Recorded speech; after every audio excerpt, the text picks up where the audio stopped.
soy Iván Sambá de Vaquerín, soy experto en teoría de género, en concreto soy en los estudios de las masculinidades, miembro de la Cátedra de Estudios de Género de la Universidad de Valladolid desde el 2008 y soy también el presidente de Codo a Codo, Asociación de Hombres por la Igualdad de Palencia. Bueno, en esta sesión titulada Ser hombre hoy, masculinidades en transformación social, nos vamos a plantear precisamente qué son las masculinidades, ¿no? Esas diversas formas de ser hombre y cómo éstas han ido cambiando aproximadamente en el último siglo y medio en relación con los cambios de democratización social inducidos por el movimiento feminista, por las diversas olas del movimiento feminista.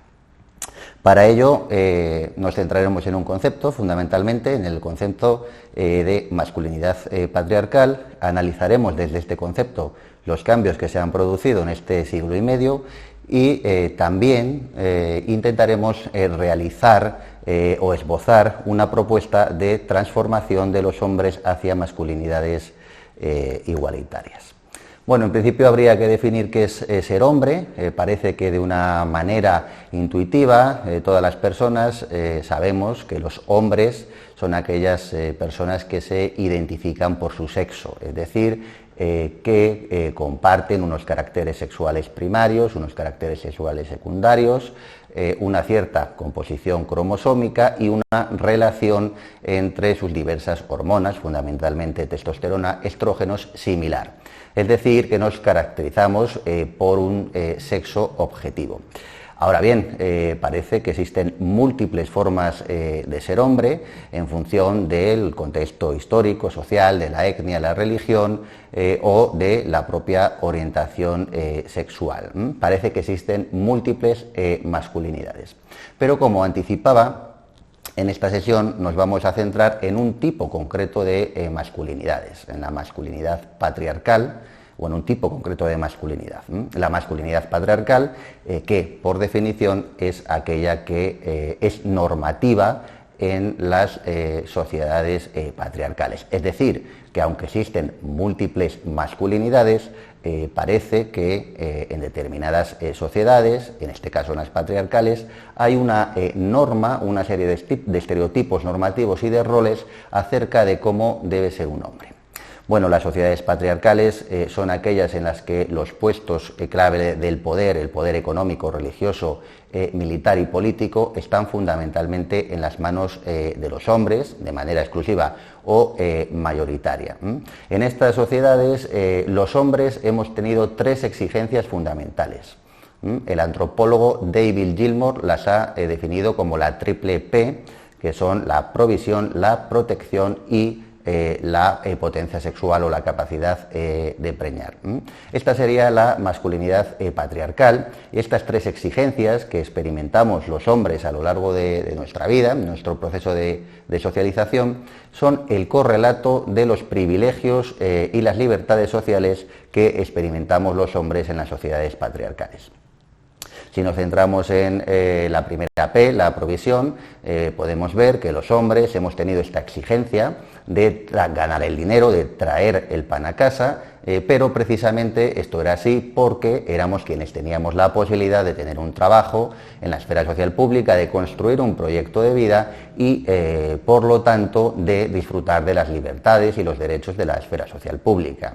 Si pensamos en la segunda P, la protección, los hombres teníamos esta exigencia, pero al mismo tiempo esta nos legitimaba en el ejercicio de la violencia, el ejercicio de la violencia defensiva o protectora, y al mismo tiempo nos confería autoridad en la familia, es decir, los hombres éramos los cabeza de familia.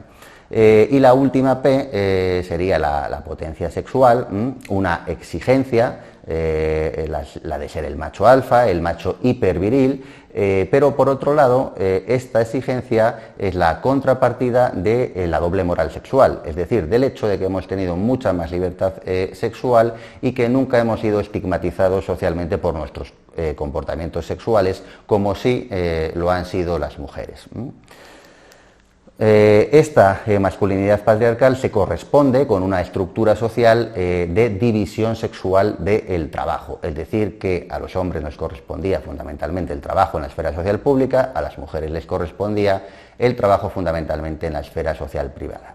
Y como ha señalado la socióloga estadounidense Janet Selzman, la división sexual del trabajo es una de las estructuras coercitivas que mantienen la discriminación de las mujeres incluso en nuestras sociedades. ¿Por qué? Porque el trabajo doméstico no genera ni recompensas económicas ni tampoco reconocimiento social.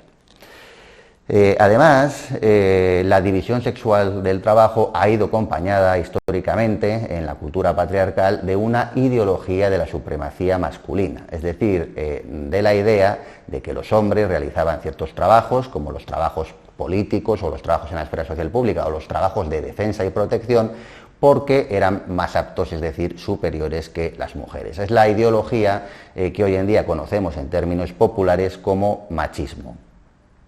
Esta ideología señala que los hombres y las mujeres no solo somos diferentes, sino también desiguales por naturaleza, como estaba indicando.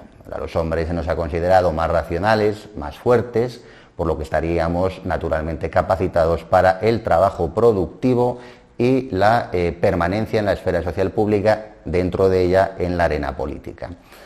Contrariamente, a las mujeres se les ha considerado personas más débiles, menos racionales, más afectivas, por lo tanto dependientes y capacitadas naturalmente para el trabajo reproductivo y el trabajo de cuidado en la esfera social privada. Es decir, para su sujeción en la esfera social privada.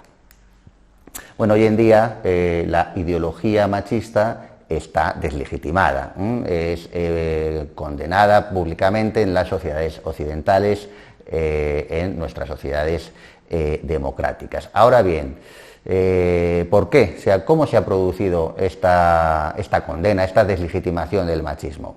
Pues desde finales del siglo XIX aparecen las sucesivas olas del feminismo que van consiguiendo los derechos a la educación, los derechos del voto, la incorporación en el trabajo, y con la incorporación en el trabajo se produce una cierta desestructuración de la división sexual del trabajo. La llegada de las mujeres al mercado de trabajo y sus reivindicaciones de igualdad social y política conseguirán asimismo que la ideología de la supremacía masculina sea considerada políticamente incorrecta en nuestras sociedades. Hemos pasado por el feminismo sufragista, hemos pasado por el feminismo radical, que luchó por los derechos reproductivos y sexuales de las mujeres, y hoy en día incluso estamos en una cuarta ola feminista del movimiento feminista, que sigue luchando por estos derechos y enfrentándose con las diversas violencias que los hombres ejercen contra las mujeres. Estamos incluso podríamos decir que tenemos instituciones públicas y sociales paritarias, como se establece a partir de la ley de paridad al respecto de los representantes y las representantes políticas de la ciudadanía. Estamos en democracias formalmente igualitarias y por lo tanto las mujeres han conseguido fundamentalmente a partir de su lucha feminista que haya igualdad legal entre hombres y mujeres, que haya una ley que exige la igualdad de oportunidades entre hombres y mujeres. La sociología caracterizó esta serie de cambios como la crisis del patriarcado y también como la crisis de la masculinidad. ¿Por qué entran los hombres en crisis cuando las sociedades empiezan a democratizarse socialmente hacia la igualdad entre hombres y mujeres? Pues evidentemente porque las mujeres ya no quieren que los hombres traigan el pan a casa, quieren elegir su propia profesión y ganar su dinero, porque las mujeres no quieren hombres que les protejan, cuando esa protección por lo general limita su autonomía. Es más, cuando muchas veces esa protección se acaba convirtiendo en formas de violencia que ellas padecen. Estoy refiriéndome a la violencia machista que ejercen los hombres en las relaciones afectivas heterosexuales. Y además ellas también tienen deseos sexuales y no quieren que los de ningún macho alfa les sean impuestos. Esta sería la crisis de la masculinidad patriarcal, que en la medida que genera crisis existenciales a diversos sectores de hombres, por lo tanto sigue siendo una estructura, una configuración de práctica de masculinidad que está vigente en nuestros días. De hecho, a pesar de que hay una crisis del patriarcado, si nos hacemos un breve análisis de las élites sociales, las élites políticas, económicas, podemos ver que siguen estando compuestas fundamentalmente por hombres. Si analizamos el trabajo doméstico, tanto el que se realiza en casa como el que se realiza en el mercado laboral, podemos seguir que sigue siendo realizado fundamentalmente por mujeres. En el trabajo doméstico, en el mercado laboral, es el único trabajo donde el 98% de las personas trabajadoras son mujeres.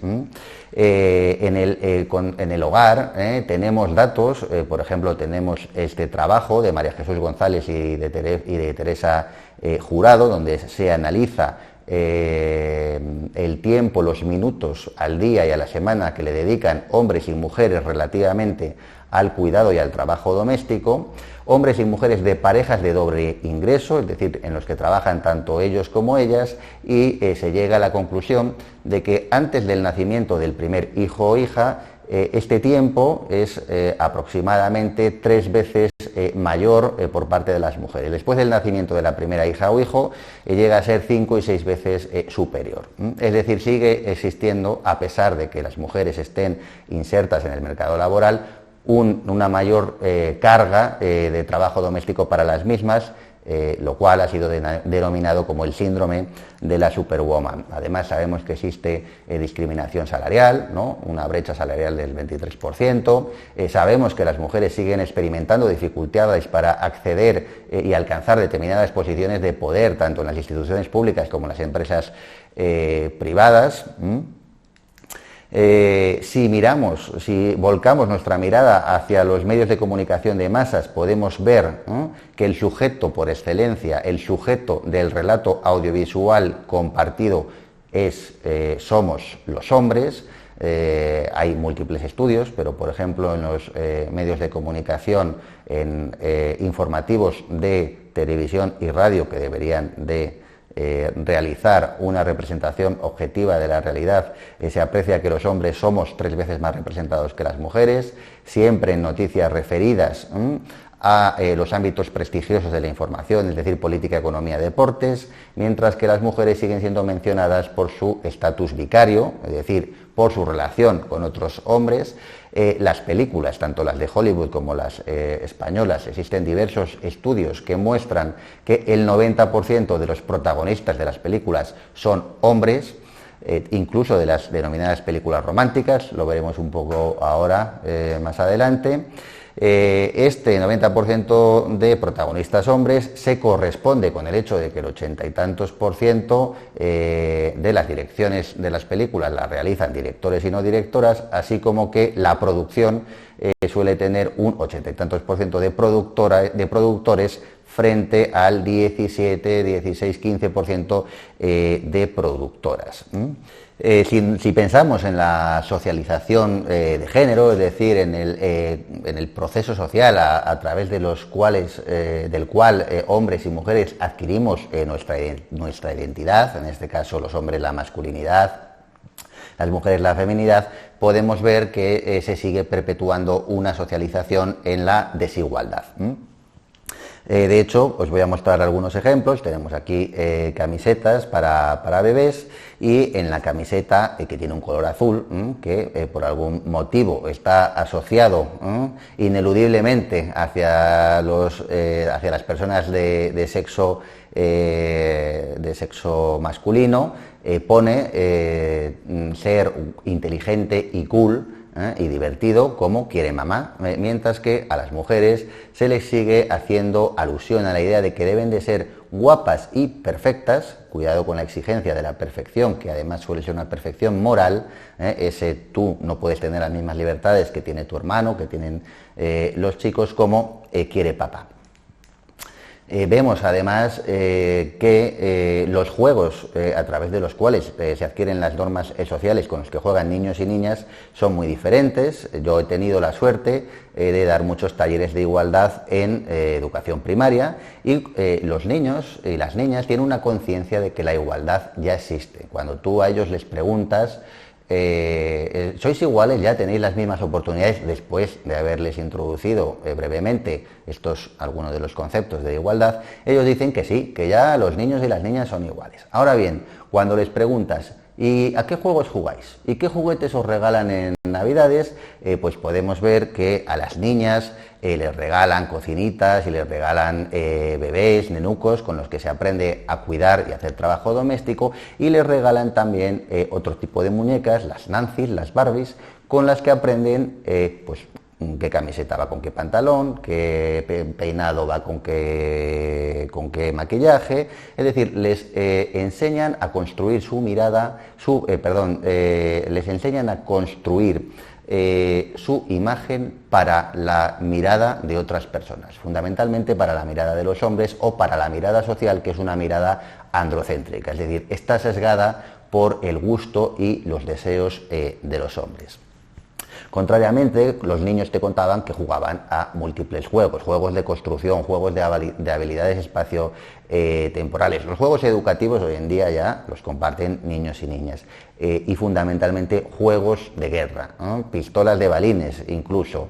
Te contaban. Es más, de hecho, desde los 6-7 años, los deportes competitivos de equipo ya están prácticamente masculinizados, lo que hace que adquieran complicidad entre iguales. Y además, en la medida que estos deportes tienen prestigio social y los deportes competitivos de equipo masculinizados o de las categorías masculinas son más prestigiosos que las de las mujeres, adquieren una cierta noción de su mayor valor respecto a las mujeres. Y luego el juego de la pelea, ¿no?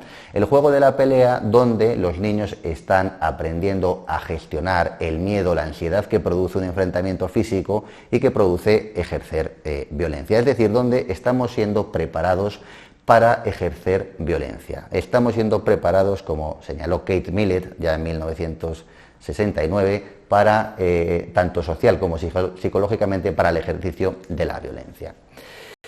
Seguimos avanzando en la adolescencia y aquí nos vamos a encontrar fundamentalmente otra vez con la prolongación de las Nancy's, las Barbies, pero en los modelos hipersexualizados de feminidad que las adolescentes están emulando a través de prácticas como el selfie, ¿no? Si analizamos diversos estudios de la representación, autorrepresentación que los y las adolescentes realizan de sí mismos en sus redes sociales, podemos ver que frente a la de los chicos que hablan de sus hobbies, que hablan de lo que les gusta, lo que les disgusta, las mujeres proyectan, las adolescentes proyectan una representación mucho más hipersexualizada de sí mismos, lo cual obviamente está socialmente inducido por el proceso de socialización de género.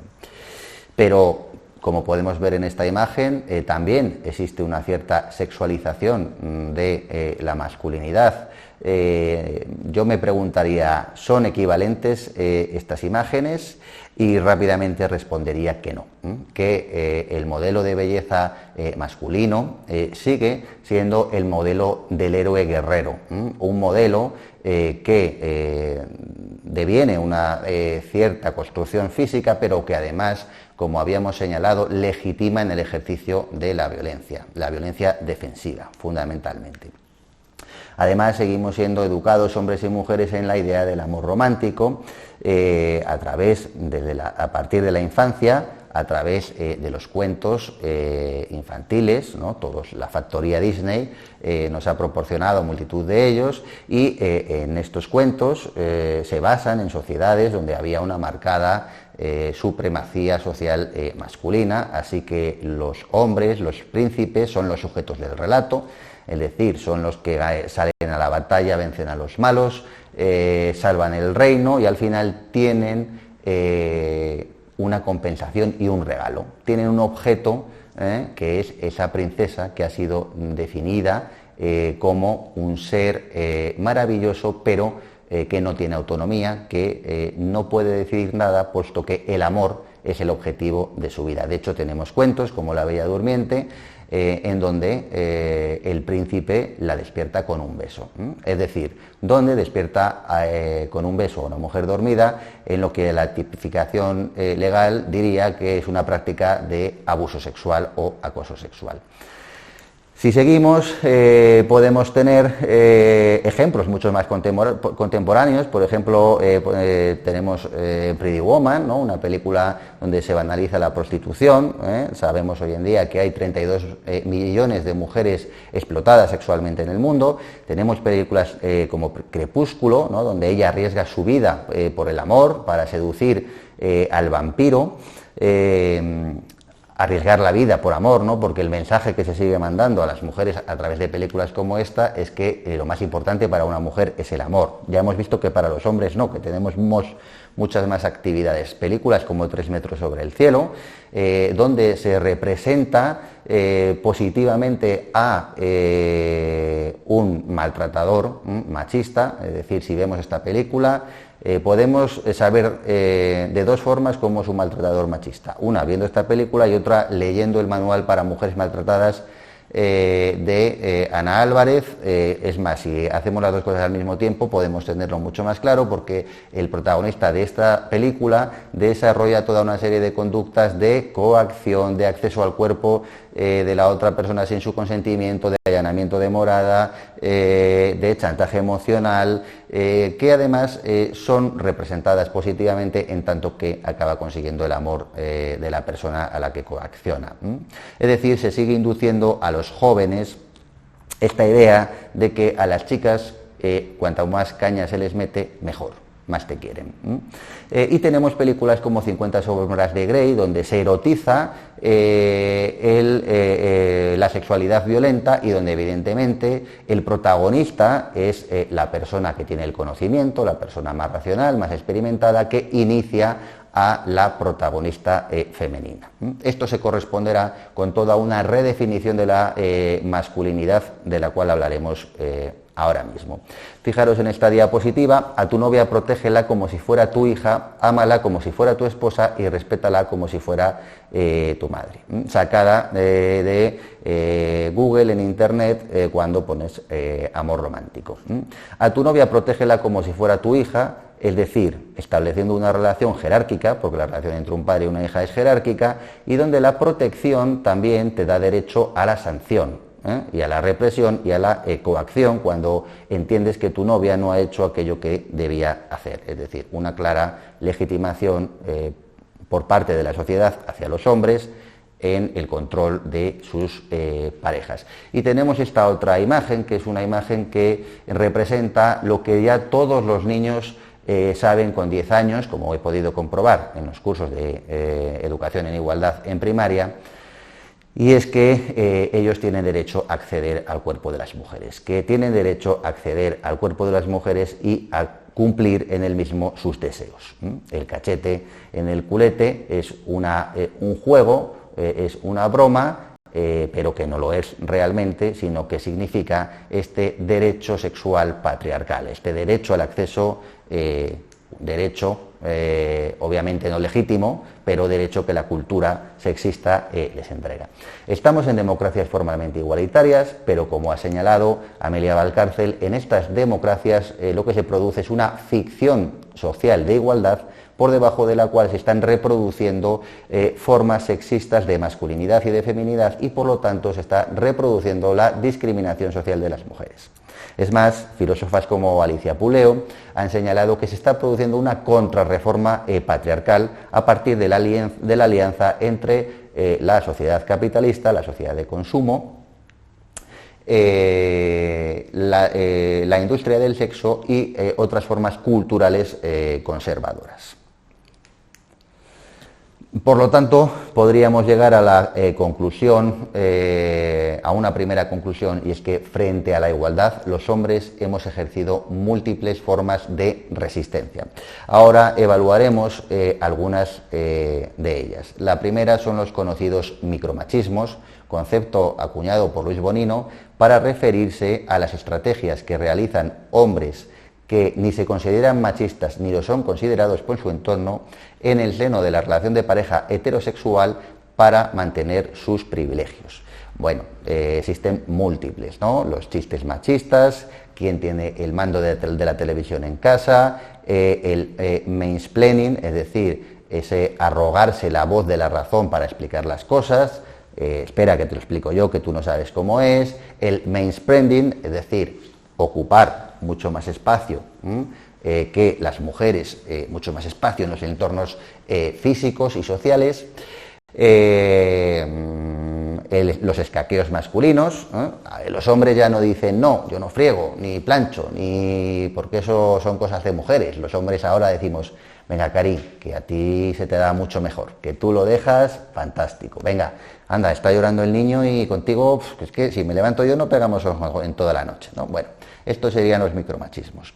Luego tenemos el posmachismo, concepto acuñado por Miguel Lorente, que hace referencia fundamentalmente a los hombres que niegan ser machistas, pero que critican todas las políticas de igualdad y todas las leyes a favor de la igualdad. Y además consideran que lo que quieren las mujeres es obtener privilegios extra, no ya la igualdad, sino privilegios extra a partir de estas políticas y de estas leyes. Tenemos los hombres que ejercen la violencia machista, los maltratadores de mujeres. Ya hemos ido hablando del proceso de socialización a partir del cual se induce a los hombres a ejercer violencia contra las mujeres, fundamentalmente a través de dos procesos. El primero de ellos es la legitimación en el ejercicio de la violencia, el entrenamiento en el ejercicio de la violencia también, y el segundo es la constante percepción de un mensaje cultural de que las mujeres son seres para nosotros y que además son objetos de nuestro placer sexual y de nuestra mirada.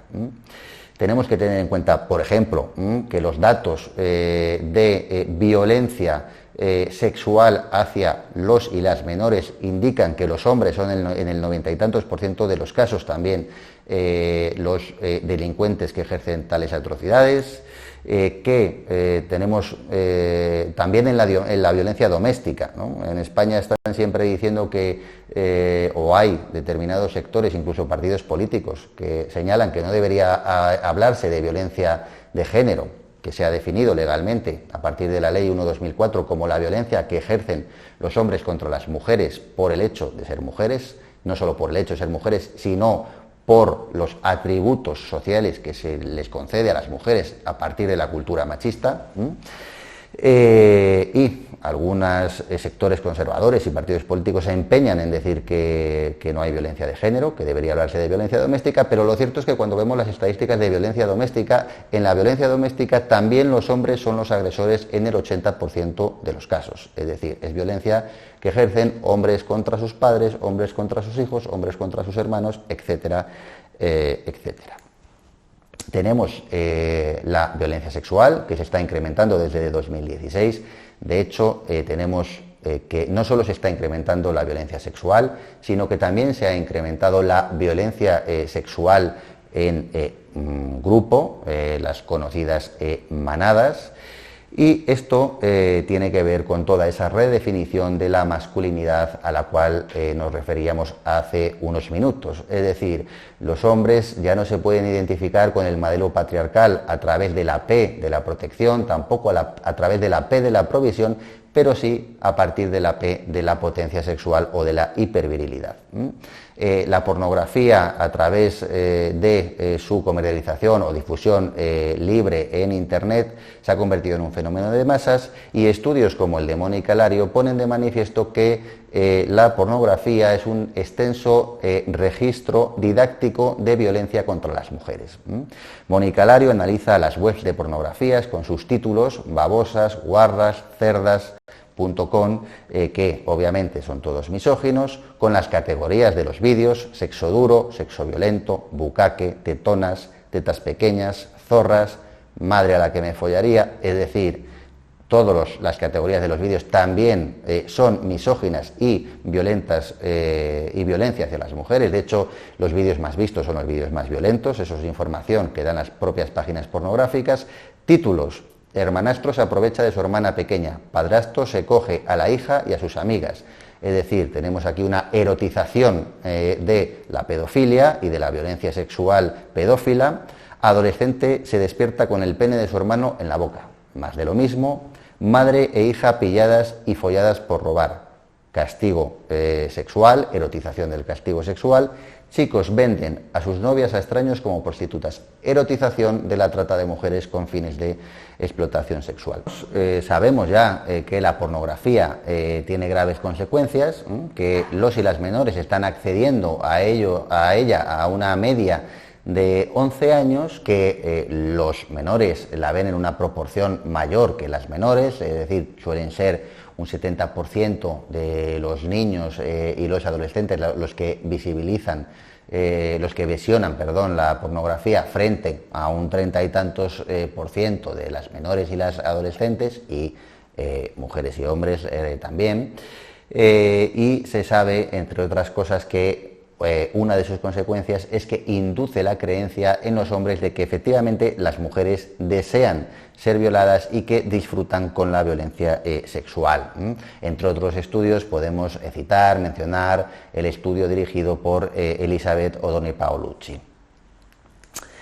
Además, la pornografía está también vinculada, relacionada con el consumo de prostitución por parte de los hombres, porque en la prostitución hay un sexo también unidireccional en el que los hombres son los únicos sujetos de deseo y de placer a través de un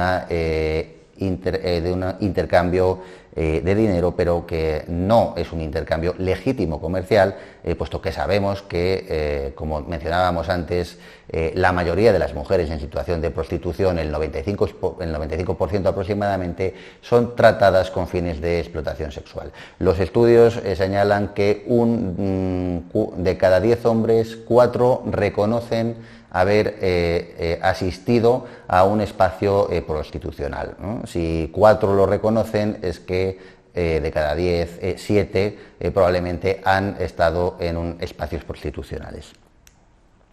Además, este modelo de hipervirilidad tampoco es positivo para los hombres, puesto que, como sabemos y como especialistas, por ejemplo, Leonor Tiefer, señalan, en más del 50% de los casos de disfunción eréctil, las causas no son orgánicas, sino son psicológicas. Es decir, es la ansiedad que los hombres experimentamos frente al hecho de dar la talla, de tener que ser estos machos alfa, lo que hacen que no disfrutemos de una sexualidad plena y satisfactoria, tanto para nosotros como para nuestras parejas, mujeres o hombres.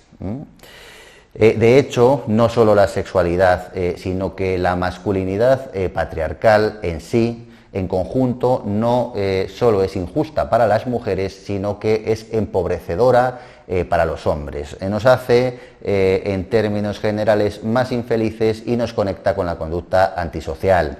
El 90% de las personas reclusas son hombres, el 98% de los condenados por homicidio son hombres, experimentamos drogadicciones 3 veces más que las mujeres, nos matamos en accidentes de tráfico y laborales 3 veces más que las mujeres, nos deprimimos 4 veces más que las mujeres, morimos en peleas entre hombres o asesinados por otros hombres también en un alto porcentaje de situaciones. Es decir, existe toda una cultura del riesgo y de la violencia que adquirimos a través de la socialización en la masculinidad patriarcal y que nos empobrece y nos hace infelices y además injustos y violentos con las mujeres.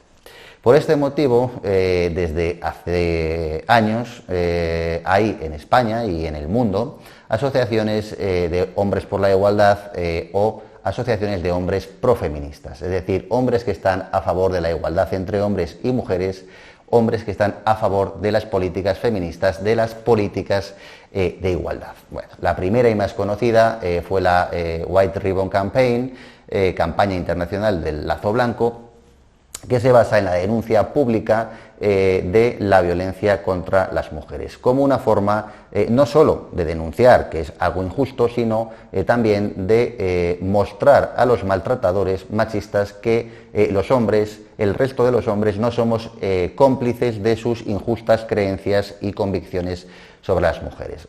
Los movimientos de hombres por la igualdad, movimientos de hombres profeministas, comienzan a actuar a partir fundamentalmente de la denuncia pública de la violencia y del reconocimiento de las políticas de igualdad. Pero han ido dando pasos. Estas primeras acciones las podríamos encuadrar dentro de lo que denominamos el eje democrático de la igualdad y de la ética de la justicia. A partir de ahí, las masculinidades igualitarias, el cambio de los hombres hacia la igualdad, tiene que tener otros elementos, elementos que no solo son de reivindicación pública, sino que también son de cambio personal.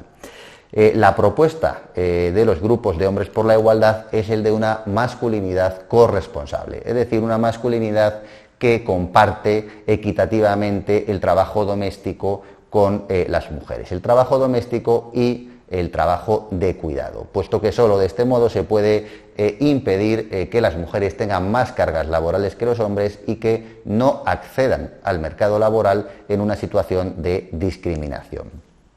Un ejemplo reciente es la ampliación del permiso de paternidad que tiene una doble intención. Bueno, sabemos que en 2021 precisamente ya padres y madres contarán ambos con las 16 semanas de permiso de paternidad y permiso de paternidad y maternidad legalmente. Legalmente esperemos que los hombres decidan acogerse a estos permisos, puesto que tiene una doble función. Por una parte tiene la función de evitar que las mujeres sean discriminadas por los empresarios por el hecho de que van a tener un permiso de maternidad, y además tiene la función de permitir que los hombres aprendan a cuidar y que establezcan relaciones, vínculos afectivos más sanos y más satisfactorios, más felices con sus hijos e hijas. Por lo tanto, podríamos decir que el modelo de corresponsabilidad, el modelo de una masculinidad corresponsable, entraña también no solo el eje de la igualdad, sino también el eje de la libertad y el eje de la solidaridad. Los tres ejes de las sociedades democráticas, los tres principios democráticos: igualdad, libertad y solidaridad, con sus perspectivas éticas. Hemos hablado de la ética de la justicia. En el caso de la libertad hablaríamos de la ética del desarrollo humano, es decir, el cambio hacia las masculinidades igualitarias y corresponsables generará desarrollo humano para los hombres, bienestar para los hombres, y es un cambio que está en el eje de la libertad, puesto que tiene que ser libremente asumido por los hombres. Y además, la forma de llegar a este cambio, a este modelo, que es un modelo de crecimiento y al mismo tiempo un modelo de justicia, es mediante la solidaridad, es decir, a partir del desarrollo de la ética del cuidado.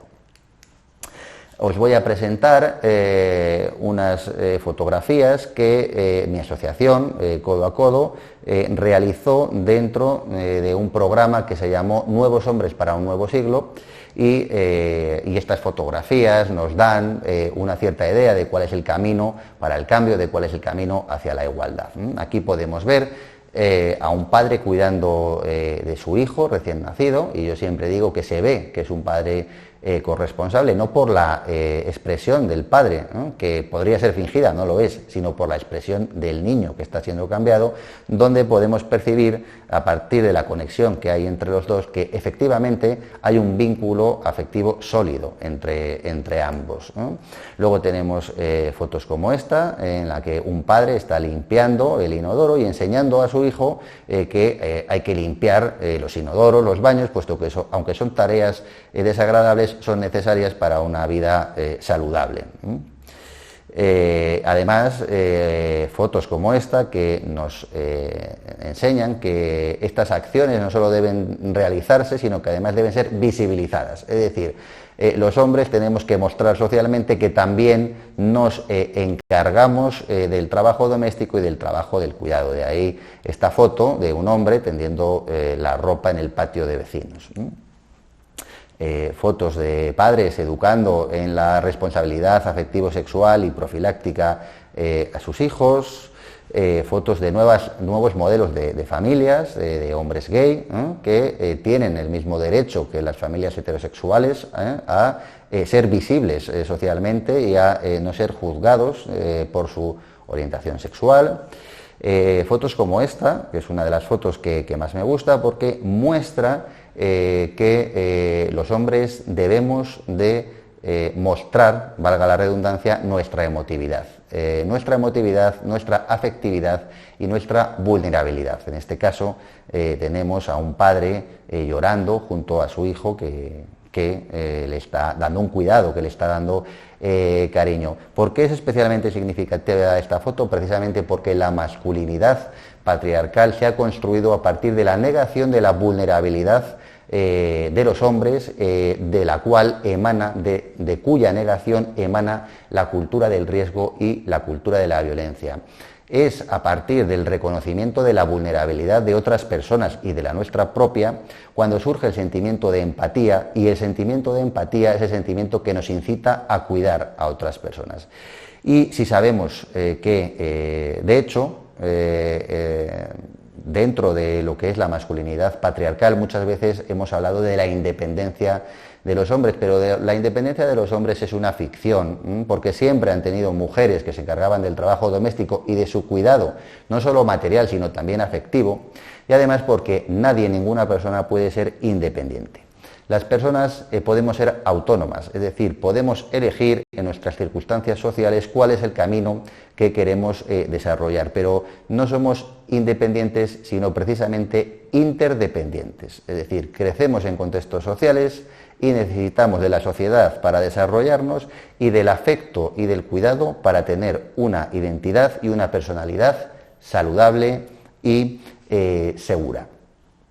Por lo tanto, podríamos culminar esta intervención con esta diapositiva y señalando que el cambio hacia las masculinidades igualitarias, hacia las masculinidades corresponsables, ha de basarse en lo que Alicia Puleo ha denominado la universalización de la ética del cuidado. Nada más y muchas gracias por vuestra atención.